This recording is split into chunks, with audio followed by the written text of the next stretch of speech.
আসসালামু আলাইকুম। চলে আসলাম আবারও দারুণ একটা রেসিপি নিয়ে। আজকে রেসিপিতে দেখতেই পাচ্ছেন আমি কি করেছি। আজকে আমি রুই মাছ দিয়ে একটা খুব মজার রেসিপি বানিয়েছি।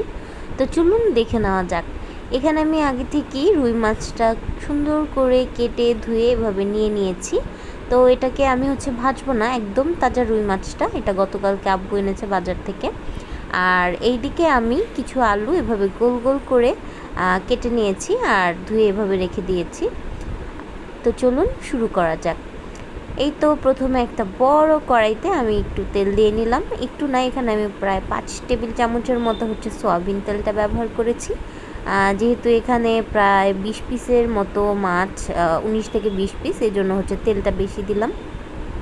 তারপর এখানে 3টা তেজপাতা দিয়ে আমি প্রায় 6টা মাঝারি সাইজের পেঁয়াজ কুচি করে নিয়েছি, যেটা এখন আমি নেড়ে চেড়ে নিচ্ছি।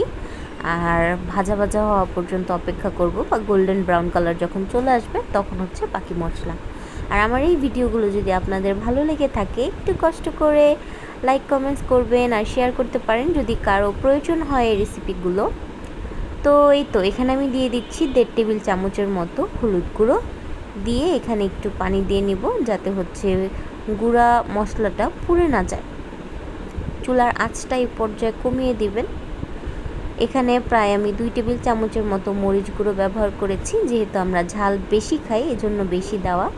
প্রায় হাফ টিস্পুনের মতো জিরা গুঁড়া আর ধনিয়া গুঁড়া দিয়েছি, দিয়ে খুব সুন্দর করে এখন এটাকে একটু নেড়ে চেড়ে নিব। নেড়ে চেড়ে নিয়েই কিন্তু আমি এখানে বাটা মশলাগুলো এখানে দিয়ে দিব।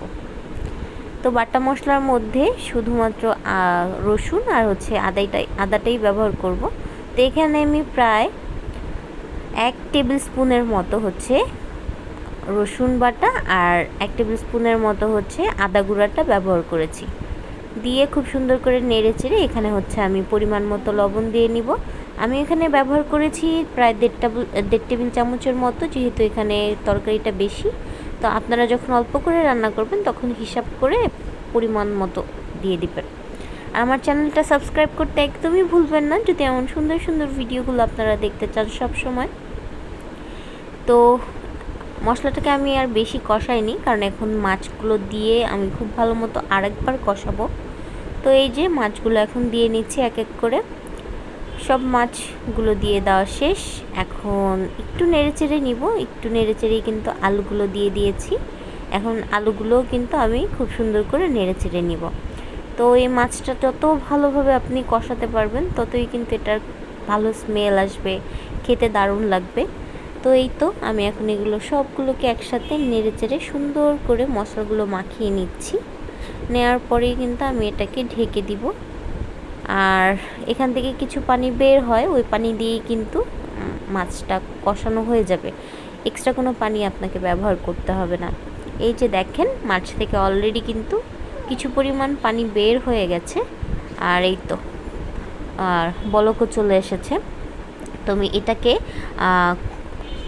নাড়ব না, এভাবেই রেখে দিব।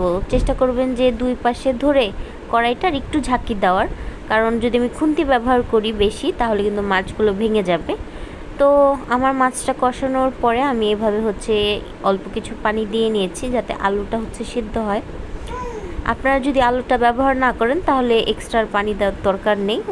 ওই কষানি থেকে যে পানিটা এসেছে সেটা দিয়ে কিন্তু মাছটা কুকড হয়ে যাবে। তো এই যে রান্না করা প্রায় শেষ।